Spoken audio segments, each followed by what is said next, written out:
You can see here where it is for transit. We're attending it for a central locking fault. We're going to test the keys, make sure the keys are good. The issue is the central locking works only from the switches on the door.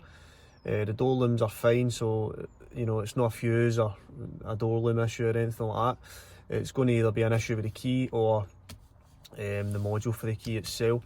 So we will run you through the tests that we do. We usually get an hour. We'll have an hour to test it, charge them a diagnosis fee, and then they can make a decision on what they want to do for there. So just quickly confirming that the fault is definitely happening. So you can see there I've got nothing coming from the key. The man's having to lock it with his deadlocks. So what we'll do is, first off, while we're waiting on that top down to load up, we'll just test output for the key. So yep, so you can see there I've pressed the button there, press it again. You can see we've got an output. Yep, so the key is outputting the signal. It's just whatever's happening in the van. So we'll get it plugged in the diagnostics. Just turn the ignition on, plug into the OBD. Yep, so we'll just leave that there. We'll return back to the van. So you've got the top on plugged in and out. We're just going to go into forward. What we'll do is I'll fast forward this bit. So we're back, and the fault code that we're interested in is B109E870A. So we've pulled up a wiring diagram. The first thing we're going to look at here is the receiver for the locking system. Now you can see we've got 3 wires there that go to it. We've got a ground. We've also got a power which comes from F74 5 amp, and we have got some sort of data wire for the actual receiver that goes to the BCM. So we're going to check power and ground just to make sure everything's okay there, and yeah, we'll see where that takes us. So you can see I'm set up here, I'm back probed into 2 wires. In this case we're just using the scope.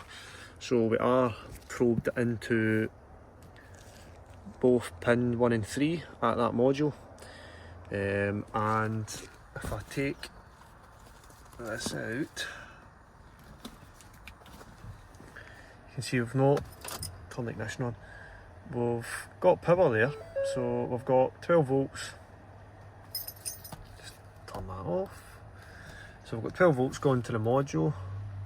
I'll turn that graticle off, I don't like that.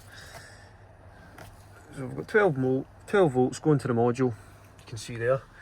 And whatever this communication line is, I'm not too sure, but I think this might only be in fact this will only be an input when the key's pressed, I think.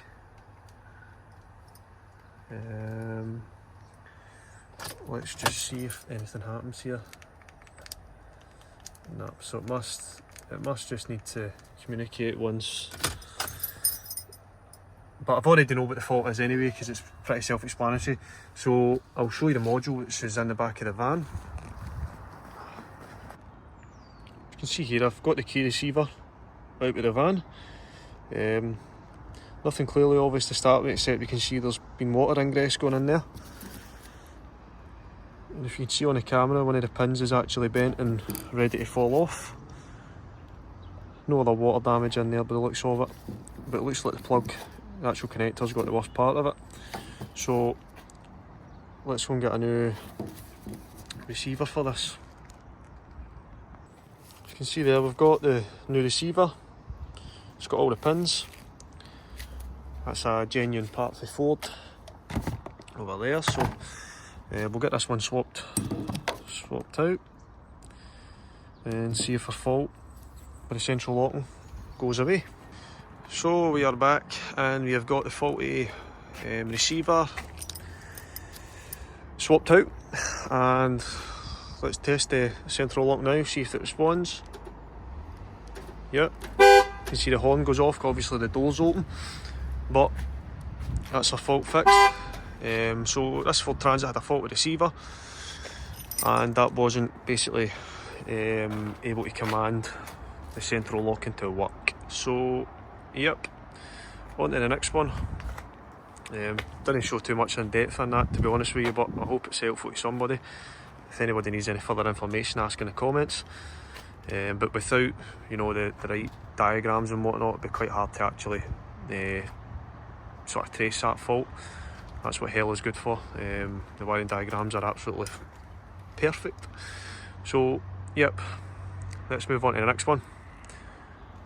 So it's a different day and we're at a Peugeot Partner, a 2019. Vehicle did not start in the morning, so the customer has brought it to one of our trade customers and they've asked us to have a look at it. Now this isn't really simple because it's bucketed on its side, but for what I can see with the fault codes, we have not got any in-tank fuel pressure happening. So either we've ran out of fuel, or well, it says on the instrument cluster the fuel gauge is sitting, you know, nearly full, but it's not unknown for them to go faulty. So we'll need to check that. So quite a simple one, guys. I have put a tube on the end of that and tried to suck up fuel. You can see there's, well, you can't see, but there was no fuel coming up, it was just air. So there's no fuel in this tank. And when I first turned the ignition on this, the fuel tank gauge was reading just under full, and now it is reading just a quarter of a tank, just under a quarter of a tank, and that was after I gave it a dud with my hand. So there must be something up with this fuel float also. But from what I can see, going underneath the vehicle, there's a ton of fuel that's basically flew all the way back while the van was running, so it's obviously experienced a fuel leak and it's leaked all the fuel out. And then the customers came to try and start it the next day, and it is not wanted to start. So we are going to need to advise the garage that we'll need to fill it up with fuel and they can check the fuel leak, because we are coming here for an electrical issue. It's not an electrical issue, but you know, we've done our tests, we can confirm the in-tank pump is actually running. We can hear it once we put a jump back on it, we can hear the tank pump run, which is a good sign. So it's basically dumped all its fuel out, and that is why when they're cranking it, they're getting no fuel pressure, and that's why it's not starting. So we've attended our next job. So we are here. This has failed an MOT. I will hide that. It's failed an MOT on the engine management light on. Control of the main fan assembly, P0691, P0693 and U113, which I don't think we're interested in this one because the ABS light's not been on. But we've got two fault codes here: control of the main fan assembly, fast speed, control of the main fan assembly, fast speed, open circuit. So the fast speed side is reporting as open. It's already had a resistor, so I'm hearing. So what we're going to do is get a diagram, a main relay, which I doubt is going to be faulty. We have also got two power inputs. We've got F32, which is a 30 amp. Sorry, is that a 30 amp? That is, let's zoom in on that. Yep, so F32, which is a 50 amp fuse, F08, which is a 7.5 amp. So we should have two power supplies going into that A05 fan control unit. And you can see from A11, the engine ECU, that obviously sends signals back and forth to tell the fan control unit what speed to output depending on the temperature. So I've just set myself up. You can see the pin on the main plug there. That's going into the blue wire, which we should have power. As you can see, the 5 amp bulb lights up. And then we've got the black wire, which is the second pin in. Let's see if that's got power. Yep, you can see we've got power there under load.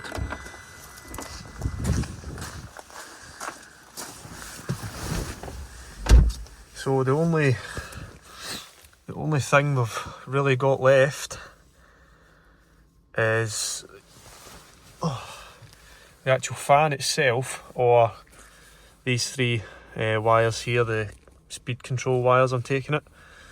So we've got pin 4, 1 and 2. So we might just need to disconnect the engine ECU and test those three wires, load test them just to make sure. So off camera we've load tested the remaining three wires, the blue, the yellow and red. They've all passed a load test with a 5 amp bulb. So where do we go for here? Well, they've says that the module that's been fitted is a aftermarket part, so that's probably something that we need to look at. Or last thing but least is to check the actual fan is working.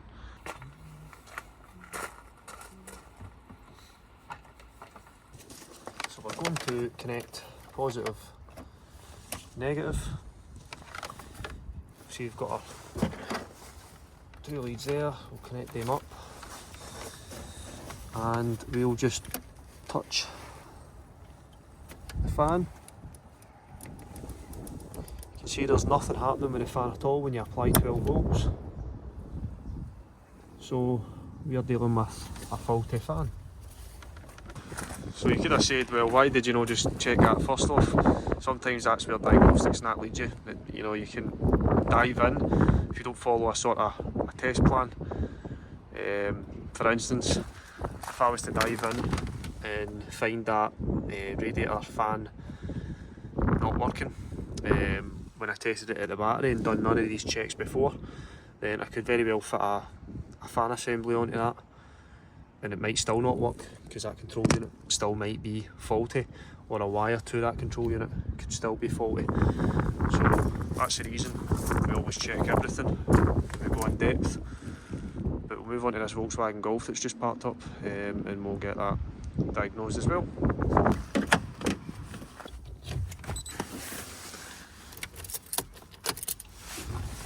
There's the turbo position sensor there. You can see pin 3 shares a 5 volt reference along with other sensors and actuators on the engine. Pin 1's a ground, pin 2 is your feedback going to the ECU. So let's check all three.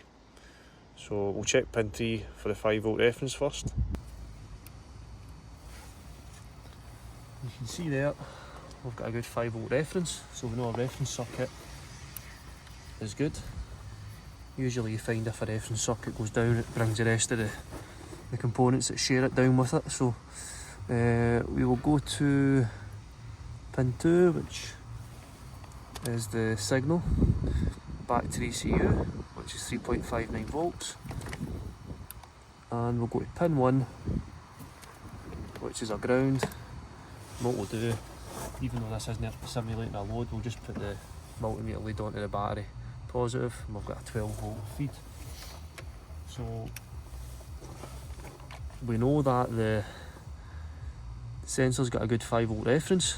We know that the sensor is outputting a voltage of about 3.5 volts. Whether that's good or not, I do not know. And we know that we've got a good ground. So I think the next test that we're going to do is see if we can get some live data and see what the voltage is reporting at the ECU. So there we go, we've confirmed it. On the live data, the ECU is receiving a 3.58 volt signal from that sensor there, and that is the exact same, more or less, give or take, is what we are seeing at the actual sensor. So we can rule out every wire here and report that the sensor is the one that's actually faulty. So that will need replaced and adapted into the car. It doesn't look as if it's been replaced. This car's for auction, so don't know what they're like to replace, but yeah, that's our issue. I'll try and find a known good voltage for this, just sitting without the car running. I don't know what the voltage should be because I've done one before, but that's all our test proved, that the sensor itself, the actuator itself, is indeed faulty.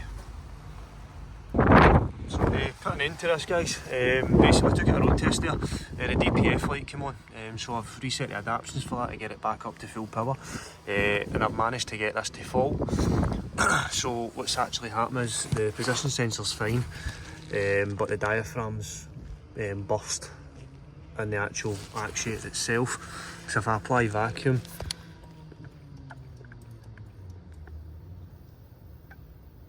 you can see it's not moving.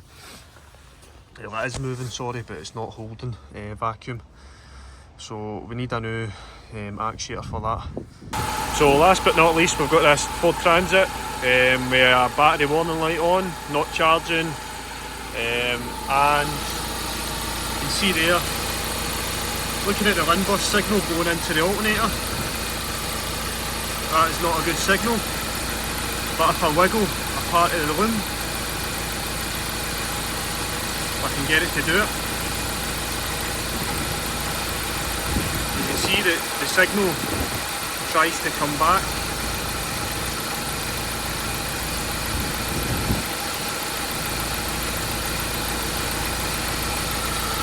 So that isn't a good signal. What I'm going to do is put this on roll enable. See that better? See, as I move that loom, you can see the signals all over the place just by me doing that. So there we are. So our broken wire is right in front of us here. I can try and focus, which is probably not going to focus, but it's somewhere in this portion here. So we're back after repairing that wire. All the lights are out. It's charging at 15 volts. That's with the headlights on, the smart charging system. So that's the end of the episode. Thanks for watching. See you next time.